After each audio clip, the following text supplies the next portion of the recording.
ഭർത്താവിൻ്റെ കൂട്ടുകാരന്മാരുള്ളത് എനിക്ക് ഒത്തിരി നന്നായെന്ന് ഭാര്യ ഇന്ന് സിജ എഴുതിയിരിക്കുന്നൊരു മെയിലേക്ക് കിടക്കാം. മാഡം, എൻ്റെ പേര് സിജ, യഥാർത്ഥ പേരല്ല. ഞാനും എൻ്റെ ഭർത്താവും IT പ്രൊഫഷണൽസാണ്. ഞങ്ങളുടെ കല്യാണം കഴിഞ്ഞിട്ട് 4 വർഷമായി. ഒരു മാട്രിമോണിയൽ സൈറ്റിൽ നിന്നാണ് ഞങ്ങളുടെ വിവാഹം വീട്ടുകാർ നടത്തി തന്നത്. കണ്ടപ്പോൾ എനിക്ക് പുള്ളിക്കാരനെ ഒത്തിരി ഇഷ്ടപ്പെട്ടു. അതുമാത്രമല്ല, സെയിം പ്രൊഫഷനുമായിരുന്നല്ലോ. അതുകൊണ്ട് ഞങ്ങളുടെ കല്യാണത്തിൽ ഞങ്ങൾ രണ്ടുപേരും ഒത്തിരി സന്തോഷിച്ചു. പക്ഷേ വിവാഹം കഴിഞ്ഞപ്പോൾ 2 പേർക്കും ജോലിയുള്ളത് കൊണ്ട് പിന്നീട് ഒന്നിച്ചിരിക്കാനുള്ള സമയങ്ങൾ വളരെ കുറവായിരുന്നു. എങ്കിലും ഉള്ള സമയം അടിച്ചുപൊളിയായിട്ട് മുന്നോട്ട് പോകാൻ തീരുമാനിച്ചു. ആദ്യത്തെ 1 മാസം ഞങ്ങൾ ഞങ്ങളുടെ വീട്ടിലായിരുന്നു. അത് കഴിഞ്ഞ ശേഷം ഒരു ഫ്ലാറ്റിൽ ചേക്കേറി. അത് കഴിഞ്ഞതിൽ പിന്നെ എപ്പോഴും ഞങ്ങൾ തമ്മിൽ കുറച്ച് അകൽച്ചയിലാണ്. കാരണം വർക്കിംഗ് ടൈം തന്നെ. പിന്നീട് ആഴ്ചയിൽ 1 കിലോമീറ്ററോ എന്തെങ്കിലും ഒരു കാര്യത്തിലേക്ക് കടന്നാലായി. എങ്കിലും വഴക്കോ വക്കാണോ ഒന്നുമില്ല, സന്തോഷം തന്നെ. വർക്കിൻ്റെ തിരക്കിനിടയിൽ അതൊന്നും ഒരു പ്രശ്നമായി തോന്നിയില്ല. പക്ഷേ പിന്നീട് എനിക്ക് എന്തൊക്കെയോ പ്രശ്നങ്ങളുള്ളതായിട്ട് തോന്നി. അദ്ദേഹത്തിന് കുഴപ്പമില്ല, അഡ്ജസ്റ്റബിളാണ്. പക്ഷേ എനിക്ക് ഭർത്താവിൽ നിന്നും വേണ്ട സ്നേഹം കിട്ടുന്നില്ല എന്നൊരു തോന്നൽ. അതിന് കാരണം ഭർത്താവിൻ്റെ സൗന്ദര്യത്തിൽ എനിക്ക് വലിയ മതിപ്പാണ്. പിന്നെ ഒരു സിനിമാ നടനെ പോലെയുള്ള രൂപസൗകുമാര്യങ്ങൾ എല്ലാമുണ്ട്. ഒരു പെണ്ണ് ആഗ്രഹിക്കുന്ന എല്ലാ ഫീച്ചേഴ്സുമുണ്ട്. പക്ഷേ ചിലപ്പോൾ നമ്മുടെ അമ്മമാർ ഡിന്നർ സെറ്റ് വാങ്ങിക്കില്ലേ, അത് അലമാരയിൽ വെച്ചേക്കും. ആരെങ്കിലും വരുമ്പോഴേ എടുക്കുകയുള്ളൂ. അപൂർവ അവസരങ്ങളിൽ ചിലപ്പോൾ അതൊരിക്കലും എടുക്കില്ല എന്ന് പറഞ്ഞതുപോലെയാണ് കാര്യങ്ങൾ. പതുക്കെ എനിക്ക് മനസ്സിലായി, ഈ ഒരു തിരക്കിനിടയിൽ ഞങ്ങൾ തമ്മിലുള്ള നല്ല ടൈം ഒത്തിരി കുറവാണ്. ഭർത്താവിനോട് ഞാനത് പറഞ്ഞെങ്കിലും സാരമില്ല, നമ്മൾ തമ്മിൽ സെറ്റായല്ലോ, ഇനി കുഴപ്പമൊന്നുമില്ല, ഇതൊന്നും ജീവിതത്തിൽ വലിയ പ്രാധാന്യമുള്ള സംഗതികളല്ല എന്ന് പറഞ്ഞു. ആക്ച്വലി എനിക്കൊത്തിരി ആഗ്രഹമുണ്ട്. അങ്ങേർക്ക് എന്നോട് ആഗ്രഹമില്ലേ? എൻ്റെ മനസ്സിൽ ഒത്തിരി പ്രശ്നങ്ങൾ ഉദയം ചെയ്യാൻ തുടങ്ങി. ഞാൻ അടുത്ത് ചെന്ന് കഴിഞ്ഞാൽ പുള്ളി എന്നെ അവോയ്ഡ് ചെയ്യുകയാണ്.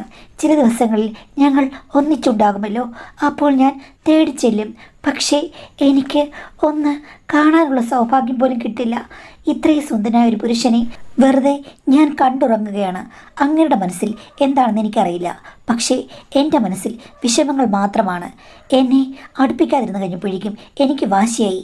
ഞാൻ കടന്നു കയറി. അത് എതിർക്കാൻ അദ്ദേഹം ശ്രമിച്ചു. ഞാൻ എതിർപ്പുകളെ വകവെച്ച് പകഞ്ഞു മാറ്റി ചെന്ന് കഴിഞ്ഞപ്പോഴേക്കും ഞാൻ ആദ്യം കണ്ട ഒന്നും അവിടെയില്ല. കാരണം അദ്ദേഹത്തിന് എൻ്റെ സാമീപ്യം യാതൊരു വിധത്തിലുള്ള ഉണർവും ഉണ്ടാക്കുന്നില്ല. ശരിക്കും ശാന്തമായ കടൽ പോലെയാണ്. പണ്ട് തിരയടിച്ചു വന്ന സുനാമി പോലെ കാണപ്പെട്ടെങ്കിൽ ഇപ്പോൾ ഒന്നുമില്ല. നിറം മരുഭൂമി പോലെ കാണുന്നു. ഞാൻ മുൻകൈ എടുത്തു. എന്നെക്കൊണ്ട് പറ്റാവുന്ന രീതിയിൽ കുറച്ചുകൂടി പ്രകമ്പനം സൃഷ്ടിക്കാൻ ഞാൻ ശ്രമിച്ചു. പക്ഷേ അനക്കമില്ല, ആളനക്കമില്ല. ഞാൻ തോറ്റു പിന്മാറുകയായിരുന്നു. വല്ലാത്ത വിഷമമായതുകൊണ്ട് ഞാൻ ചോദിച്ചു, നിങ്ങൾ എന്തിനാണ് എന്നെ അവോയ്ഡ് ചെയ്യുന്നത്? ഇഷ്ടപ്പെട്ടല്ലേ കല്യാണം കഴിച്ചത്? ആദ്യ ദിവസങ്ങളിൽ ഒരു കുഴപ്പവുമില്ലായിരുന്നല്ലോ, ഇപ്പം എന്താ ഇങ്ങനെയെന്ന് ചോദിച്ചു കഴിഞ്ഞപ്പോഴേക്കും അത് അങ്ങനെയാണ്, എനിക്കറിയില്ല എന്നൊക്കെ പറഞ്ഞ് ഒഴിഞ്ഞു മാറുകയാണ്. ചുരുക്കം പറഞ്ഞാൽ പിന്നീട് ഞങ്ങൾ തമ്മിലുള്ള നല്ല നിമിഷങ്ങൾ ഒന്നുമില്ലാതായി. ഇത് ഇങ്ങനെ മുന്നോട്ട് പോയി കഴിഞ്ഞാൽ ഒരു കുട്ടി പോലും ഉണ്ടാകില്ല. ഞങ്ങൾ തമ്മിൽ ഡൈവേഴ്സ് ആകുമെന്ന് എനിക്ക് തോന്നി. ഇത് പറഞ്ഞ് ഞങ്ങൾ രണ്ടുപേരും കൂടി ഭയങ്കര വഴക്കായി. വീട്ടുകാർ ഞങ്ങളെ അധികം ശ്രദ്ധിക്കാറില്ല. കാര്യം 2 പേരും IT പ്രൊഫഷണൽസ് ആണല്ലോ, തിരക്കാണ്. അതുകൊണ്ട് ഞങ്ങൾക്കിടയിൽ പ്രശ്നങ്ങൾ നടക്കുന്നത് ഒരിക്കലും ആരും അറിഞ്ഞിരുന്നില്ല. കുളിക്കാൻ ഫോണും കൊണ്ട് കയറി കഴിഞ്ഞാൽ അങ്ങേർ അരമണിക്കൂർ അതിനുള്ളിലിരിക്കും. വിളിച്ചാലും വരികയില്ല. എന്താണെന്ന് ചോദിച്ചു കഴിഞ്ഞാൽ ഒന്നും പറയില്ല. ചുരുക്കം പറഞ്ഞു കഴിഞ്ഞാൽ വേറെന്തോ കാര്യങ്ങളാണ് അവിടെ സംഭവിക്കുന്നതെന്ന് എനിക്ക് മനസ്സിലായി. ഒരു ദിവസം ബാത്റൂമിൽ നിന്ന് ഇറങ്ങിയപ്പോഴേക്കും ഞാൻ ഫോൺ തട്ടിപ്പറിച്ചു. അതിൻ്റെ സ്ക്രീനിൽ ഞാൻ കണ്ടത് ഒട്ടും കാണാൻ പാടില്ലാത്ത സംഭവമായിരുന്നു. കുറച്ച് മുതിർന്ന സ്ത്രീകൾ തമ്മിലുള്ള ചില ഇടപാടുകളായിരുന്നു കണ്ടത്. എൻ്റെ ഭർത്താവല്ല, അയാൾ അത്തരം വീഡിയോസ് കാണുന്നെന്നാണ് ഞാൻ പറഞ്ഞത്. എന്തായാലും എനിക്ക് വല്ലാത്ത ഷോക്കായി. ഞാൻ ചോദിച്ചു, നിങ്ങൾക്ക് ഇതിൽ ഇൻട്രസ്റ്റ് ഉണ്ട്, എന്നോട് ഇൻട്രസ്റ്റ് ഇല്ലേ, എനിക്ക് ഫീച്ചേഴ്സ് ഇല്ലേ എന്നൊക്കെ ചോദിച്ചപ്പോൾ പ്രത്യേകിച്ച് ഒന്നും പറഞ്ഞില്ല.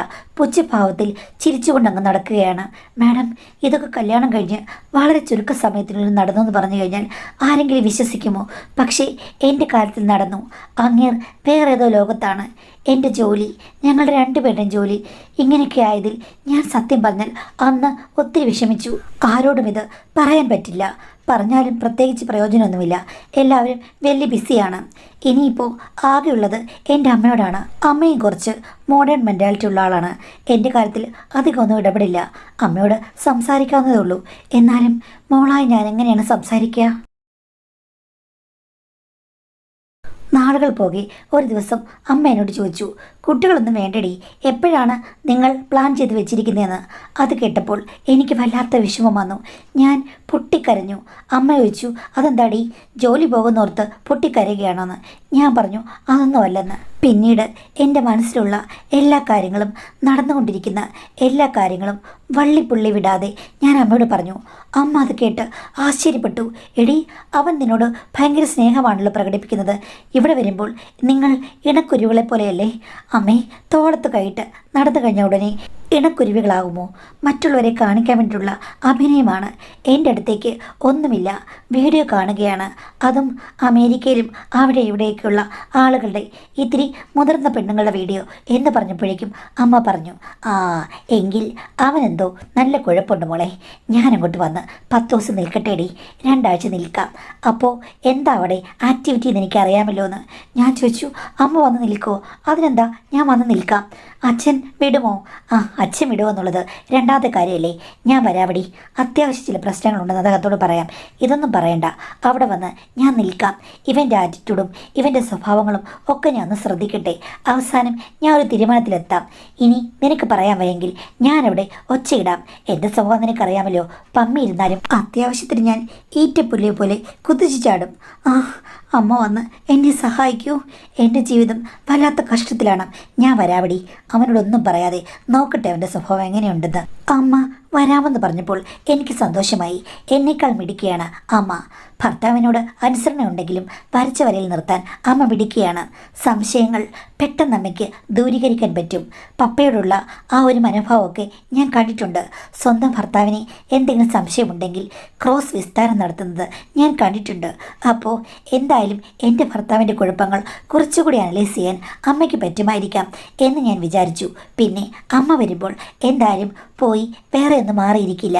ഞാൻ പകൽ ഷിഫ്റ്റിലേക്ക് മാറാൻ തീരുമാനിച്ചു. എന്നിട്ട് ഭർത്താവിനോട് പറഞ്ഞു, അമ്മ 10-15 ദിവസം ഇവിടെ കാണും. ആ സമയത്ത് ഞാൻ പകൽ ഷിഫ്റ്റാണ്, നിങ്ങളും അങ്ങനെ ചെയ്താൽ മതിയെന്ന്. ഭർത്താവിന് അത് സമ്മതമായിരുന്നില്ല. ഞാൻ പറഞ്ഞു, അങ്ങനെ ചെയ്യണം. കാര്യം അമ്മ നമ്മളുടെ ഇടയിലുള്ള പ്രശ്നങ്ങളൊന്നും അറിയരുത്. അങ്ങനെയാണെങ്കിൽ ഫാമിലിയിൽ അറിയും, നിങ്ങളുടെ വീട്ടിലും അറിയും, പിന്നെ പ്രശ്നമാകുമെന്ന് പറഞ്ഞു. അപ്പോഴേക്കും പുള്ളി സമ്മതിച്ചു.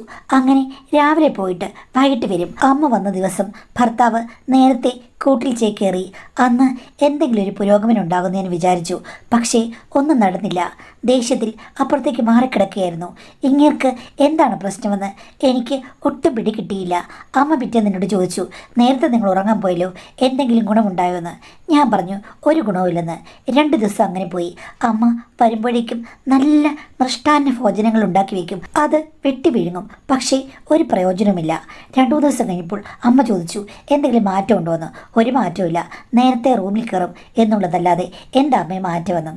അപ്പോൾ അമ്മ പറഞ്ഞു, എടി ഇവന് ഫ്രണ്ട്സ് ഒന്നുമില്ലേ? ഞാൻ പറഞ്ഞു, ഫ്രണ്ട്സൊക്കെ ഉണ്ട്, അവരാരും ഇവിടെ വരില്ലേ? അവരാരും ഇവിടെ കൊണ്ടുവരികയില്ല. നിനക്ക് മറ്റ് ഫ്രണ്ട്സ് ഒന്നുമില്ലേ? അമ്മേ, എല്ലാവരും ബിസിയാണ്, അതുകൊണ്ട് അത്ര വലിയ ഗാദറിംഗ് ഒന്നും നടക്കാറില്ല. അല്ല, നിങ്ങളുടെ വീട്ടിലൊക്കെ ആളുകളെല്ലാം നൈറ്റ് പാർട്ടിക്കും അതിനും ഇതിനൊക്കെ കറങ്ങാനൊക്കെ പോകില്ലേ? ആ, പോകാറുണ്ട്. പക്ഷേ ഇങ്ങനെ അതിനും പോകുന്നത് കണ്ടിട്ടില്ല. അതുകൊണ്ട് ഞാനും പോകാറില്ല. വളരെ വിചിത്രമായിരിക്കുമല്ലോ. ഈ IT പ്രൊഫഷണൽസൊക്കെ ഭയങ്കര ആഘോഷങ്ങളൊക്കെ ഉള്ള ആൾക്കാരാണെന്നാണല്ലോ കേട്ടിട്ടുള്ളത്. ഇവനെന്താ അങ്ങനെ ഇല്ലാത്തത്?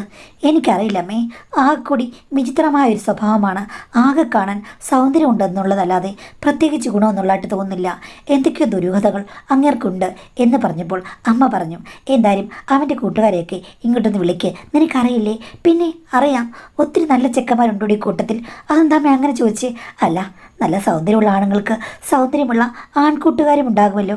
ഞാൻ പറഞ്ഞുണ്ട്. ആ എങ്കിൽ ഒരു കാര്യം ചെയ്യേ, അവരെ ഇങ്ങോട്ട് വിളിക്കേ, ഞാൻ വന്നിട്ടുണ്ടല്ലോ.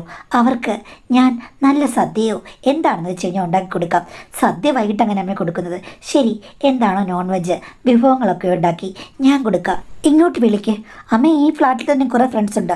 ആ അതൊന്നും കുഴപ്പമില്ലടി, 10-15 വരെ വന്നോട്ട്, ഒരു പ്രശ്നവുമില്ല, ഞാൻ ഉണ്ടാക്കി കൊടുക്കാം. എൻ്റെ പാചകം എന്തായാലും അവർക്ക് ഇഷ്ടപ്പെടുമല്ലോ. പിന്നെ അത് നല്ലൊരു ഐഡിയ അമ്മേ എന്ന് ഞാൻ പറഞ്ഞു കഴിഞ്ഞപ്പോഴേക്കും അമ്മ പറഞ്ഞു, നീ പറയണ്ട, ഞാൻ പറയാം. എന്തായാലും നീ നന്നായി പാചകം ചെയ്ത് ഫ്രണ്ട്സിനൊന്നും കൊടുക്കില്ലല്ലോ. അവൻ്റെ ഫ്രണ്ട്സിന് ഞാൻ ഒരു ട്രീറ്റ് കൊടുക്കുന്നു, വിളിച്ചു വരുത്താൻ പറയാം. അല്ല അങ്ങയുടെ ഫ്രണ്ട്സ് വന്നിട്ട് എന്താ? ആ അതൊക്കെ അന്നേരം ഞാൻ പറയാടി, വരട്ടെ, അവൻ്റെ ഫ്രണ്ട്സിനെയൊക്കെ ഞാനൊന്ന് കാണട്ടെ. അവന്മാരും ഇതേപോലെ മണ്ണുണ്ണികളാണോ, അതുകൊണ്ടാണോ എൻ്റെ സ്വഭാവം ഇങ്ങനെ ആയെന്ന് നോക്കാമല്ലോ എന്ന് പറഞ്ഞു. അമ്മ പിറ്റേ ദിവസം എൻ്റെ ഭർത്താവിനോട് ചോദിച്ചു, അല്ല മോനെ, നിങ്ങളിങ്ങനെ IT ഫീൽഡിലായിട്ട് പാർട്ടി ഒന്നുമില്ലേ? ഈ വീട്ടിൽ ഗെറ്റ് ടുഗദർ ഒന്നും സംഘടിപ്പിക്കാറില്ലേ? ആ അങ്ങനെയുള്ള ശീലമൊന്നും ഇല്ലമ്മേ, ഇവൾക്ക് നന്നായി പാചകമൊന്നും ചെയ്യാനറിയില്ല, പിന്നെ പുറത്തുനിന്ന് വരുത്തേണ്ടി വരും. അങ്ങനെ എങ്ങനെയാണ്? അവരുടെ വീട്ടിലൊക്കെ നടത്തുമ്പോൾ അവരുടെ ഭാര്യമാരാണ് പാചകം ചെയ്യുക. അപ്പോൾ അമ്മ പറഞ്ഞു, അങ്ങനെയാണെങ്കിൽ മോൻ്റെ ഫ്രണ്ട്സിനെയൊക്കെ ഒന്ന് വിളിക്കേ. എത്ര പേരുണ്ട്? ആണും പെണ്ണുമായിട്ട് 10-15 പേർക്കൊക്കെ ഞാൻ വെച്ച് വിളമ്പം കേട്ടോ. എനിക്കങ്ങനെ സ്ത്രീ സുഹൃത്തുക്കളൊന്നും ഇല്ലമ്മേ. മോനൊരു വിചിത്രമായ ആളാണല്ലോ. എന്താ ഇങ്ങനെ? സാധാരണ നിങ്ങളുടെ ഫീൽഡിനെ പറ്റി ഇങ്ങനെയല്ലോ കേട്ടിട്ടുള്ളത്. അമ്മ കേട്ടതൊക്കെ തെറ്റാണ്. എനിക്ക് സാധാരണ സ്വഭാവമേ ഉള്ളൂ. ഞാൻ IT പ്രൊഫഷണലാണെന്ന് വെച്ചിട്ട് മനുഷ്യനല്ലാതാകുമോ എന്ന് ചോദിച്ചു. അത് മോൻ്റെ നല്ല മനസ്സ്. എന്തായാലും കൂട്ടുകാരെയൊക്കെ വിളിക്ക്, ഞാനും ഒന്ന് കാണട്ടെ, ഞാൻ അവർക്ക് നല്ലൊരു ട്രീറ്റ് കൊടുക്കാടാ എന്ന് പറഞ്ഞപ്പോൾ ഭർത്താവിനും ഓക്കെ എന്ന് തോന്നി. അങ്ങനെ 2 ദിവസം കഴിഞ്ഞപ്പോഴേക്കും കൂട്ടുകാരൊക്കെ വന്നു. 12 പേരാണ് വന്നത്.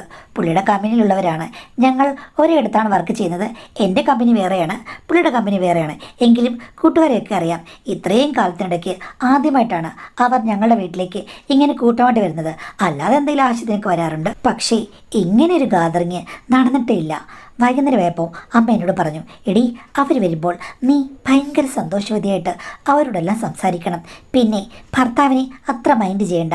വരുന്നതിൽ സൗന്ദര്യമുള്ള ആണുങ്ങളുണ്ടെങ്കിൽ അവരോട് നീ അങ്ങോട്ട് കയറി ചെന്ന് കുറേ സംസാരിച്ച് ചിരിച്ച് കളിച്ച് കാര്യങ്ങളൊക്കെ ചോദിച്ച് വിശേഷം പറഞ്ഞ് അടുത്തിരുന്ന് കുറച്ച് സാന്ദ്രത്തോടുകൂടി സംസാരിക്കണം. അതെന്തിനാമേ? യോ പൊട്ടി, എടി അവൻ്റെ അസൂയ തോന്നട്ടെ. അങ്ങേർക്ക് അങ്ങനെയുള്ള അസൂയൊന്നും ഉണ്ടെന്ന് എനിക്ക് തോന്നുന്നില്ല. അങ്ങേർക്ക് പ്രായമുള്ള സ്ത്രീകളോടാണ് താല്പര്യമെന്നാണ് എനിക്ക് തോന്നുന്നത്. അതൊക്കെ രണ്ടാമത്തെ കാര്യമല്ലേ.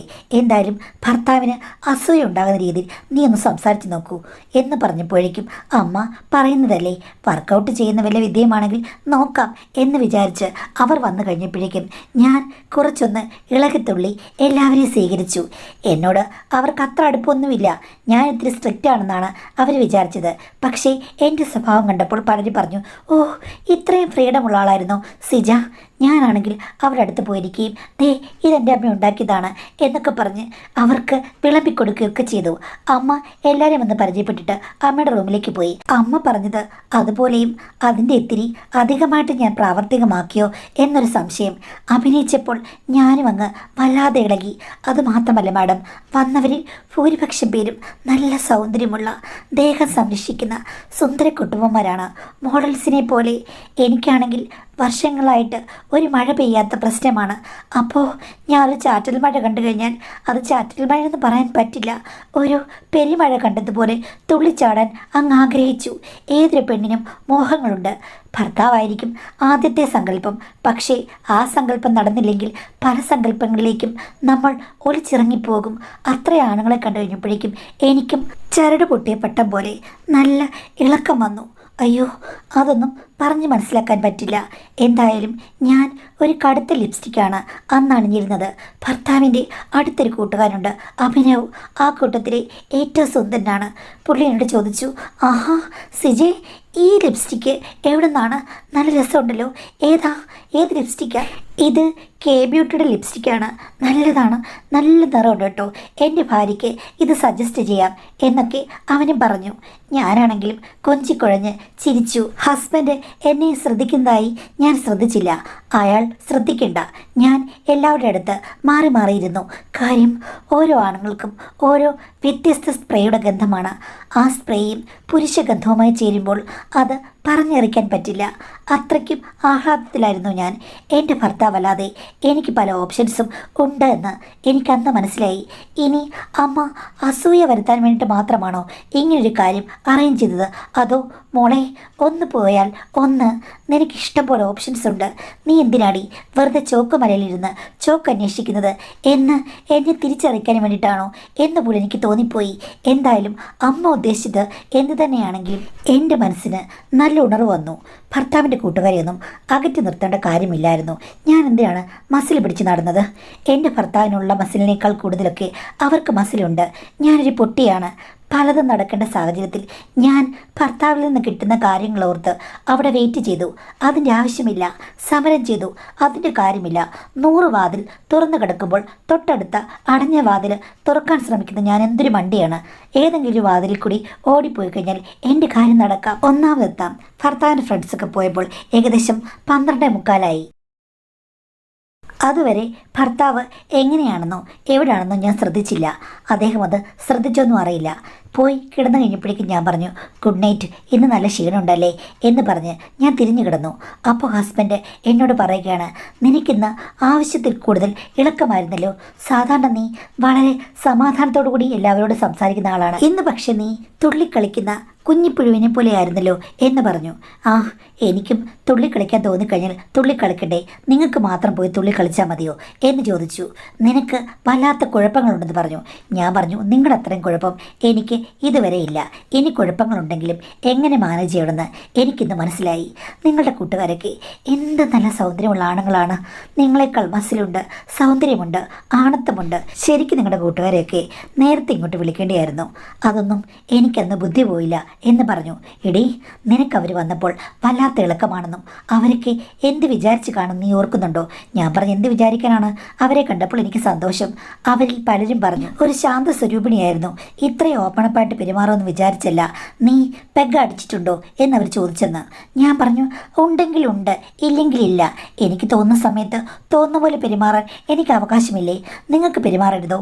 ബാത്റൂമിൽ കയറി മണിക്കൂറുകളോടെ ഇരുന്ന് നിങ്ങൾ എന്താ പെരുമാറുന്നത്? എനിക്കെന്താ നിങ്ങളെ കൊണ്ട് ഗുണം? ഭർത്താവ് എന്നുള്ള പേരോ? അതിന് വേറെ ആളെ നോക്കണം. എനിക്ക് വേറെ ഒത്തിരി ഓപ്ഷൻസ് ഉണ്ടെന്ന് ഇന്ന് മനസ്സിലായി. ഞാൻ ദേ ഇങ്ങനൊന്ന് കണ്ണ് കാണിച്ചാൽ മതി. അവരൊക്കെ എൻ്റെ കാഴ്ചയോട്ടിലാണെന്ന് ഇന്നെനിക്ക് മനസ്സിലായി. എൻ്റെ ലിപ്സ്റ്റിക്കിൻ്റെ കളർ വരെ എത്രയോ പേർക്ക് ഇഷ്ടമാണ്. എടി, ഇതൊന്നും നല്ല സ്വഭാവമല്ല. നിനക്ക് പേരുദോഷം ഉണ്ടാകാനേ ഉപകരിക്കുമെന്ന് പറഞ്ഞു. ഞാൻ പറഞ്ഞു, എനിക്കിനി പേരുദോഷം ഉണ്ടായാലും കുഴപ്പമില്ല, അത് നല്ലതായിരിക്കാം.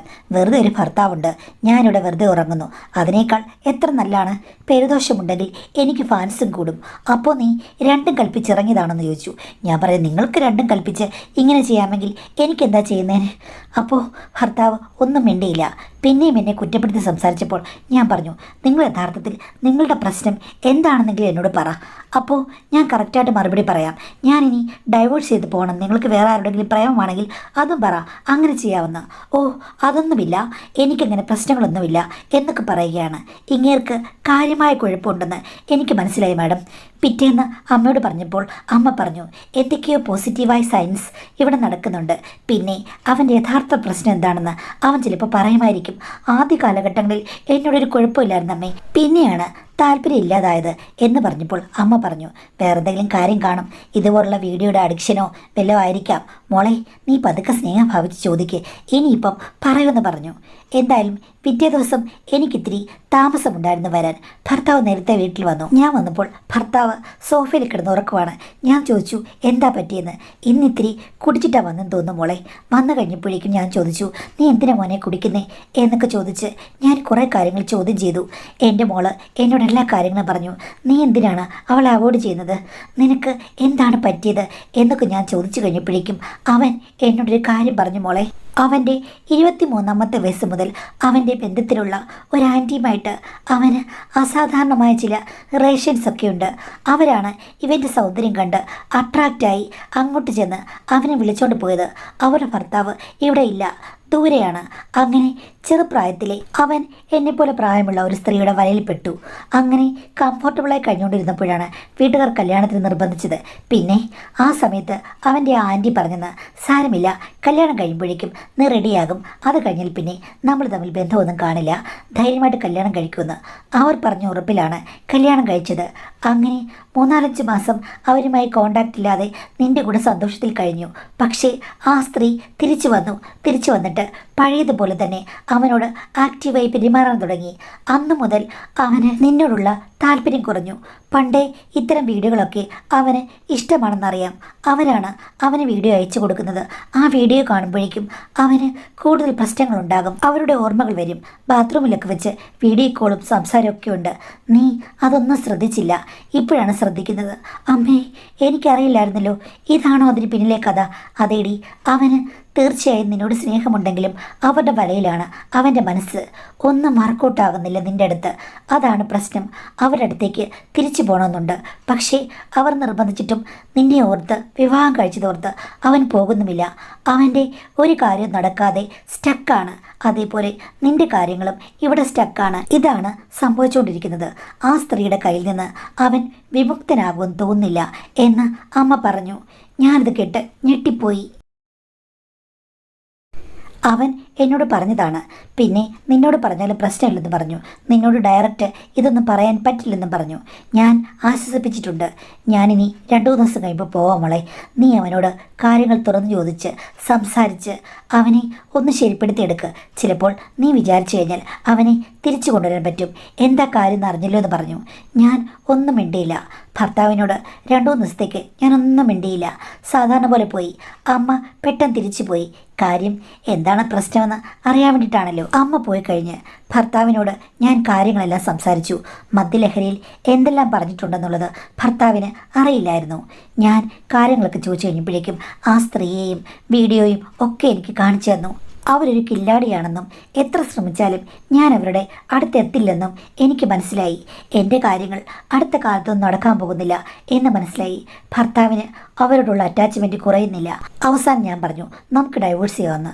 ഭർത്താവ് സമ്മതിക്കുന്നില്ല.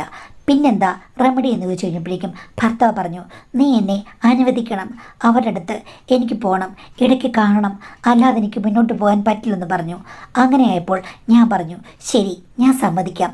പക്ഷേ എനിക്ക് എൻ്റെ കാര്യങ്ങൾ കറക്റ്റായിട്ട് നടക്കണം. നിങ്ങളുടെ ഫ്രണ്ട്സ് അല്ലെങ്കിൽ നിങ്ങൾ അറിഞ്ഞുകൊണ്ടുള്ള കാര്യങ്ങൾ മാത്രം മതി. അതിന് നിങ്ങൾക്ക് തയ്യാറാണെങ്കിൽ മാത്രമേ ഞാൻ ഈ കരാർ അംഗീകരിക്കുമെന്ന് പറഞ്ഞു. എനിക്ക് വേണ്ടേ മാഡം ഒരു റിലാക്സേഷൻ.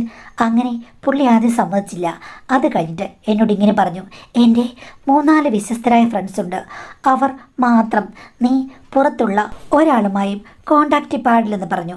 ആ കരാർ ഞാൻ അംഗീകരിച്ചു. അങ്ങേർ ആഴ്ചയിൽ 2 വട്ടം അയാളുടെ നാട്ടിലേക്ക് പോകും. അയാളുടെ ഇഷ്ടം പോലെ അവിടെ കഴിഞ്ഞിട്ട് തിരിച്ചു വരും. ഇവിടെ 4 ഫ്രണ്ട്സിനെ എന്നെ പരിചയപ്പെടുത്തുകയും ചെയ്തു. അന്ന് മുതൽ ഞാൻ എൻ്റെ പതിവ്രതാ സ്ഥാനം ഉപേക്ഷിച്ചു മാഡം. 4എങ്കിൽ 4. എന്തായാലും എനിക്ക് കിട്ടിയ സൗഭാഗ്യമാണ്. എൻ്റെ ജീവിതത്തിൽ ഒന്ന് പ്രതീക്ഷിച്ചു.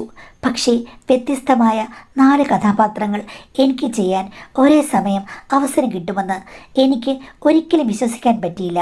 പക്ഷേ 4 പേരും തമ്മിൽ പരസ്പരം അറിയാവുന്നതുകൊണ്ട് പലപ്പോഴും ഞങ്ങൾ ഒരുമിച്ചുള്ള മീറ്റിങ്ങുകളും നടക്കാൻ തുടങ്ങി. അങ്ങനെ വ്യത്യസ്തമായ ഒരു ജീവിതശൈലിയിൽ കൂടി ഞാൻ എൻ്റെ ദുഃഖങ്ങളെല്ലാം മറന്നുകൊണ്ടിരിക്കുകയാണ്. ഞാൻ തെറ്റായ വഴിയിൽ കൂടിയാണ് പോകുന്നത് മാഡം പറയും. പക്ഷെ ഭർത്താവിന് മാറ്റമൊന്നുമില്ല. എൻ്റെ ജീവിതം ഞാൻ എൻജോയ് ചെയ്ത് ജീവിക്കുന്നു. ഡൈവേഴ്സ് ചെയ്ത് പോയി കഴിഞ്ഞിട്ട് എന്ത് നേടാനാണ് മാഡം?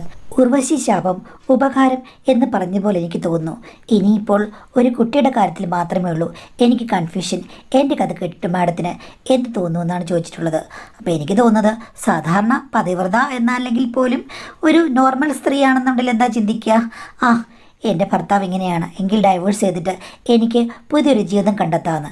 പക്ഷെ നിങ്ങൾ കുറച്ചുകൂടി ഒന്ന് വിശാലമായി ചിന്തിച്ച് അല്ലെങ്കിൽ നിങ്ങളുടെ അമ്മ സഹായിച്ച് നിങ്ങൾ ആകെ കൂടി ആറ്റിറ്റ്യൂഡ് അങ്ങ് മാറ്റി. അങ്ങേർക്ക് സ്വാതന്ത്ര്യമെങ്കിൽ എനിക്ക് സ്വാതന്ത്ര്യം. പക്ഷേ നിങ്ങളുടെ ആഗ്രഹങ്ങളുടെ കാര്യത്തിൽ അത് ചിലപ്പോൾ നല്ലപോലെ പ്രവർത്തിക്കുന്നുണ്ടാകും. പക്ഷെ ജീവിതം, കുട്ടികൾ ഇങ്ങനെയുള്ള കാര്യത്തിൽ നിങ്ങളുടെ ഭർത്താവിൻ്റെ സാന്നിധ്യം ഇല്ലാത്തതുകൊണ്ട് ഈ ജീവിതം കൊണ്ട് എന്താണ് ഒരു ഗുണം? ഭാര്യ ഭർത്താവ് എന്നുള്ള പേര് മാത്രം. പക്ഷെ നിങ്ങൾക്കിടയിൽ ഒരു സ്നേഹം പോലും ഇതുവരെ വരാൻ വേണ്ടി ഒരു മുൻകൈ നിങ്ങൾ എടുത്തില്ല. അങ്ങോട്ടും ഇങ്ങോട്ടും സംസാരിക്കുന്ന അല്ലാതെ ഒരു ഡോക്ടറെ കാണുകയോ ഒരു മനഃശാസ്ത്രജ്ഞനെ കാണുകയോ ഒരു കൗൺസിലിങ്ങോ ഇങ്ങനെയുള്ള കാര്യങ്ങളൊന്നും നിങ്ങൾക്കുണ്ടായിട്ടില്ല. അപ്പോൾ നിങ്ങൾ തിരഞ്ഞെടുത്ത വഴി അത്ര നല്ലതാണെന്ന് എനിക്ക് പറയാൻ പറ്റില്ല. കാര്യം സോൾവ് ചെയ്യാൻ വേറെ ഒത്തിരി മാർഗ്ഗങ്ങളുണ്ടായിരുന്നു, അത് ശ്രമിക്കണമായിരുന്നു. ഇനിയും ശ്രമിക്കാം. ഈ കാര്യത്തിൽ മാത്രം രണ്ടുപേരും രണ്ട് വഴിക്ക് ഇങ്ങനെ പോയി സ്വതന്ത്രമായി നിൽക്കാതെ ഒന്നിച്ചു ചേരാനുള്ള കാര്യങ്ങൾ കൂടി നോക്കണം എന്നാണ് എനിക്ക് പറയാനുള്ളത്.